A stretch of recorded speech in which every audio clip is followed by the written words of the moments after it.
Elvira López Mourín a été une protagoniste et une pionnière dans 3 domaines de la santé qui ont débuté au début du XXe siècle. L'aviation sanitaire, les soins infirmiers professionnels civils et les soins infirmiers professionnels militaires.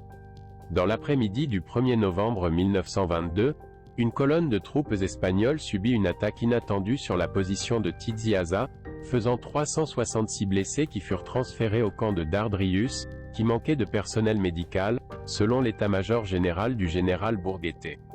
Ordonne que 2 avions décollent immédiatement de ce camp à destination de Melilla pour transporter une équipe chirurgicale. Les avions sont arrivés à l'aérodrome de Nador, Melilla, à 22 h et un 3e avion a été immédiatement préparé pour transporter l'équipe chirurgicale ainsi que tout son matériel. Ce serait la première fois que des avions seraient utilisés pour le transport médical en Espagne. L'équipe chirurgicale alertée à Melilla était celle du commandant médical Dr Víctor Nogueras.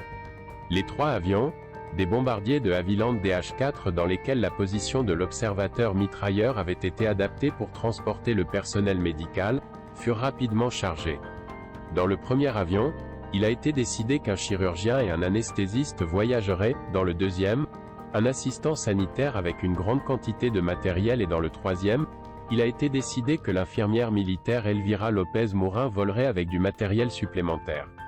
C'est à ce moment-là qu'ils ont réalisé que les règlements militaires interdisaient aux femmes de monter à bord des avions de guerre, ils l'ont donc empêché d'y participer. Les avions ont atterri à Dardrius sur un champ marqué de 4 fûts d'essence avec du bois de chauffage en feu.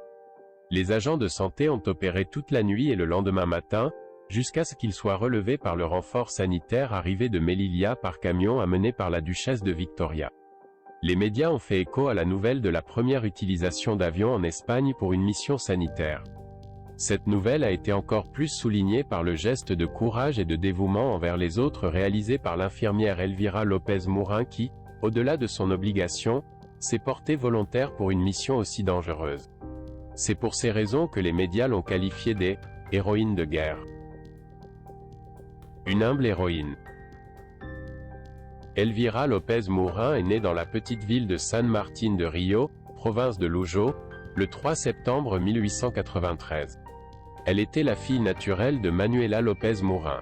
On sait qu'elle a déménagé à Madrid sans savoir lire ni écrire mais que plus tard, en 1918, elle a réussi à intégrer, à l'âge de 27 ans, la première classe d'infirmières professionnelles de l'hôpital de la Croix-Rouge de San José et Santa Adela. Elle a complété ses études et sa pratique avec seulement 4 autres camarades de classe, ayant comme professeur et directeur de l'hôpital le commandant médical Dr Víctor Nogueras avec qui, éventuellement, elle effectuerait le fameux vol. Elle est décédée à Madrid le 21 juillet 1961, enterrée au cimetière de l'Almudena dans un tombeau communal qui est également resté oublié jusqu'en 2023, date à laquelle il a été retrouvé et honoré par des membres de la FEAH. Sur sa tombe se trouve le titre qu'elle aimait le plus, infirmière militaire.